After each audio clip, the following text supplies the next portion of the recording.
దివ్యాంగుడైన Bandaru Laxman Guntur NTR stadium సమీపంలో పండ్లు అమ్ముకుంటున్న తీరు, అతను పడుతున్న కష్టాన్ని స్టేడియంకు వాకింగ్ నిమిత్తం వచ్చి వెళ్లే ఫోర్ ఫ్రెండ్స్ వాకర్స్ గ్రూప్ సభ్యులను కదిలించింది.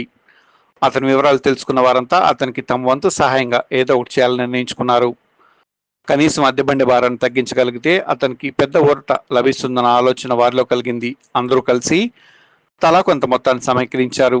అలా వచ్చిన మొత్తంతో ఒక కొత్త తోపుడు బండిని కొనుగోలు చేశారు.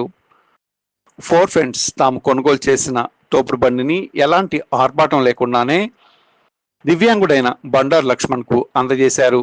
ఇకపై అద్దె భారం లేకుండా కష్టానికి నిజమైన ఫలితం దొక్కుతున్న ఆశతో సొంత తోపుడు బండితో ఫ్రూట్స్ అమ్ముకునేందుకు అక్కడి నుండి పయనమయ్యాడు లక్ష్మణ్. బండారు లక్ష్మణ్కు చేయూత అందించిన ఫోర్ ఫ్రెండ్స్ ను ఈ సందర్భంగా పలువురు అభినందించారు. ఈ కార్యక్రమంలో జడ నాగేశ్వరరావు, తోట పూర్ణ, తోట కోటేశ్వరరావు, పయ్యావుల శ్రీనివాస్, ఏలూరు నారాయణ తదితరులు పాల్గొన్నారు. నా పేరు బండారు లక్ష్మణ్. తోపుడు బండి మీద చేయకుండా ఉన్నట్టుంటే అన్నయ్య జాలిపడి బండి ఇప్పించారు.